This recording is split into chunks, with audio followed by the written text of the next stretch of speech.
আব্দুল খালিক, বাড়ি মনীষপুর। মনীষপুর অসুবিধা আত মানে ছোট্ট একটা দাউদর ছাগল হয়েছিল, কচু আবরের বসির কইয়া তাইন বাজারও পাইয়া জিগাইছেন খিতা ইটা এটা কোনো ব্যবস্থা করো না ঔষধ করো না বলে এগুড়ার খিতা ঔষধ করতে পারবো বলে তুমি জো করিও আমার কাছে তোরা ঔষধ নিও তানো কানো গেছি যাবার পরে জলা সাদা পানির মতন খিতে একটা বস্তু ডালিছন আর লাগাইছে জলা আর উতলানি আরম্ভ উতলাইতে উতলাইতে উতলাইতে জুল বারোইয়া আস্তে হাত যত কটুক লইছিল তান জলে ফানিয়ে অতটুক পচিয়া গাড়া হইয়া ধরো দীর্ঘ 1.5 মাস কত হইয়া গেছে, কোনো ঔষধে খাওয়া দেয় না। আর গত 2 দিন আগে গেছিলাম কাটলি চোড়া এক ডাক্তারের কাছে, তাই তোরা 2 দিনের ঔষধ দিয়া কইলা যে তুমি শিলচার যাও। তো 2 দিনের ঔষধ 2 দিনের ঔষধ আমি খাইয়া এখন আপনারা আইনের আশ্রয় লইছি আইয়া মানে যে 8 খাটা লাগবো কইছেন, 8 খাটা লাগবো শিলচার যাও। তো শিলচার যাবার তো আমার কোনো ক্যাপিটাল নাই, কোনো পয়সা কড়ি নাই, অসহায় গরিব মানুষ। তো এখন হ্যাঁ ও কাছুকারির বসির বসির কইয়া তান গেছে পয়সা নিয়েছেন 1615 টাকা, 1615 টাকা। আর এখন এখন গত 3 দিন আগে কালি সবাই ডাক্তারে কইছে 8 কাটা লাগবো, তুমি শিলচার হসপিটালের আশ্রয় লগে যাও। তো হসপিটাল যাইতে শিলচার যাইতে মেডিকেল যাইতে আমার কোনো ক্যাপিটাল নাই বা একটা টাকাও নাই, বুঝেন না নি বলে দরিয়া লিয়া গেছে। আর এত অসুবিধা এখন হাত মুট করতাম পারি না, বা বা হাত দিয়ে ভাত উঠাইয়া খাইতাম পারি না, অথচ গোসল করতাম পারি না, ও হাত ইয়া জমাইতাম পারি না। ও অতটুকু ছোট্ট দাউদরে সাকায় আনা অ্যাসিড ডালি দিছি। আজকে থানাত আসলাম, থানাত আবার পরে কইলাম যে এফআইআর লইবা লাগি। যে সেকেন্ড হচ্ছে লম্বা রুম্বার নিয়া ফোন করলা তার বসিরের কাছে, যে বসির কি জানো আছে কি নাই, তার ছোটো ভাই ধরিয়া আরও কিতা উচ্চ বাচ্চ আরও কই দিছে আরও সেকেন্ড হচ্ছে আরও ইংলিশে ইংলিশে এটা আমরা জানিও না, ওটা শুনছি যে কইলা একো কেস লইবার কাম নাই, আগামীকাল 10টা আইও, আমি নিজে ডাইরেক্ট যাইমু তার বাড়ি গিয়া গেলে পরে তার কাছ থাকি দয়ের খরচ লইম লইছই না।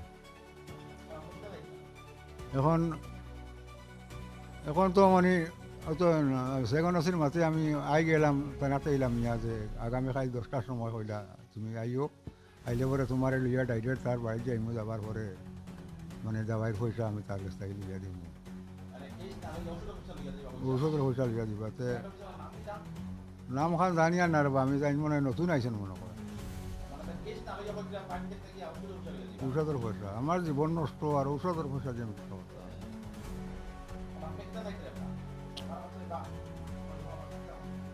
সরকারও আছে, আমি ওটা মানে 16 আনা মানে আইন চাইয়ার আইনের আশ্রয় রয়েছি, যে এগুলো আমার 16 আনা মানে প্রশাসনে এগুলো আমার দেখে একটা।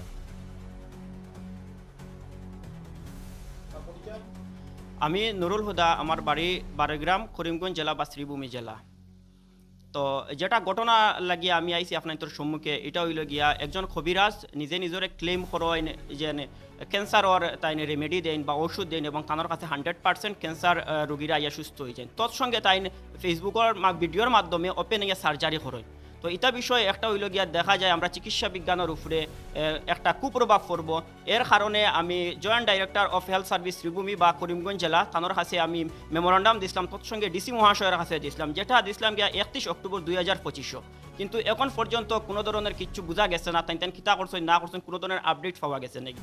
তো আমার যেটা কনসার্ন আসলো গিয়া এজ এ কনসার্ন সিটিজেন বা আমরা সাধারণ মানুষ ওটাও আমরা বুঝি কোনো যদি আমরা রোগ বেমার হয় তাইলে আমরা অবশ্যই ডাক্তারের কাছে যাইতাম, কিন্তু বুয়া কবিরাজ তারার কাছে আমরা যাইতাম না। এখন কেউ যদি কবিরাজ হয় তো কবিরাজি করবার হইলে তার নির্দিষ্ট একটা প্রক্রিয়া আছে এবং পড়াশোনার মাধ্যমে করতে লাগে, কোর্স আছে গিয়া, কোর্সে কমপ্লিট করতে লাগবে। তৎসঙ্গে ইউনানি যদি হয় গিয়া, দুই ধরনের তো, একটা কবিরাজ এবং ইউনানি। ইউনানি ওইবার হইল গিয়া কিন্তু ইউনানি ডিপার্টমেন্ট আছে, এটা গিয়ে পড়াশোনা করতে লাগে। একজনে পড়াশোনা কিচ্ছু জানে না, একজনে ক্লেম করে গিয়া ক্যান্সার রোগ কমাই লিব গিয়া, এটা কিন্তু পসিবল নেই। আমার ওটা কোয়েশন হইল গিয়া district director of health service, joint ডাইরেক্টরের কাছে, ওটা হইল গিয়া আমার কোয়েশন। একজন গিয়া ওপেন ফেসবুকের ভিডিওর মাধ্যমে কয় লাখ লাখ মানুষ ইনফ্লুয়েন্স এটা তাদের দেখে এখানে গিয়া প্রতারণার শিকার হইতে গিয়া। এবং ইভেন আমরা যেটা দেখছি গিয়া লেটেস্ট যেটা এখানে চকুর মধ্যে একটা হয়ে গেছিল গিয়া, আই থিঙ্ক টিউমার হয়ে গেছিল গিয়া, যেটা ওপেনলি একজন মানুষে করিলার, সার্জারি করিলার গিয়া। তার মানে গিয়া আমরা কিতা হেলথ সার্ভিস রে এটা চ্যালেঞ্জ করা হয়নি যে আমরা পারি, কোনো ধরনের পড়াশোনা লাগতো না, আমরা ডাক্তার হইতাম পারি। বিগত সময় আমরা দেখছি গিয়া বিভিন্ন সময়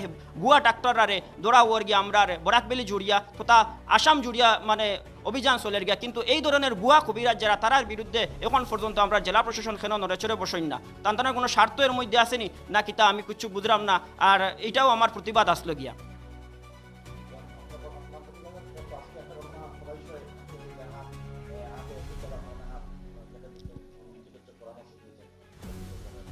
হ্যাঁ, আমি দেখছি এই জিনিসটা, আর এটা তো আগেও আমরা বুঝতাম পারছি, কারণ তুরাতুরি তো মাথাত আমরা জ্ঞান আছে, জিনিসটা বোঝা যায়। হয়তো মানুষ ইনফ্লুয়েন্স হয়েছেন বুঝই না, কারণ আগুয়ার মানুষ তান্তানোর আগুয়া মানুষও হয়নি, কারণ শিয়ান মানুষ হওয়াই না, আমার যতটুকু মনে হয়ে গিয়া।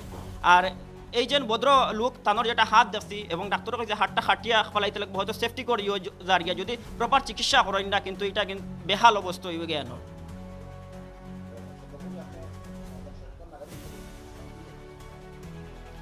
আমরা ওটাও চাই আর যেন একটা সুন্দরভাবে এটার তদন্ত করা হোক, এবং এইরকমভাবে এইরকম পেশা যেবা যারা বন্ডমি কর্তা কবিরাজর নাম লইয়া তান্তানোর উপরে করা ব্যবস্থা নেওয়া জেলা প্রশাসনে, তৎসঙ্গে আসাম পুলিশেও নেওয়া।